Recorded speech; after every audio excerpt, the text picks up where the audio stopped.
ఏంటి fire engine వచ్చింది అనుకుంటున్నారా? మేము కూడా అదే భయంతో కిందకైతే పరిగెట్టుకుంటూ వెళ్ళాము. ఫైర్ అలారం మోగుతుందని. కింద అంతా జనాలైతే గుమ్మిగూడారు. బాగా స్మోక్ కూడా ఉంది లాబీలో. బయటకు వచ్చేసాం అందుకే.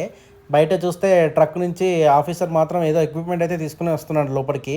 సరే అని ఆ దగ్గరికి వెళ్దామంటే ఇంతలోపు ఆయనే వచ్చేసాడు. వచ్చేస్తే ఈ లోపలికి వెళ్ళిపోతున్నాడు. మేము లోపలికి వెళ్దామంటే మళ్ళీ మొత్తం స్మోక్ ఉందని బయట నిలబెట్టిపోయాము. సరే అని ఒక లుక్ వేద్దామని ట్రక్ దగ్గరికి వెళ్ళాను.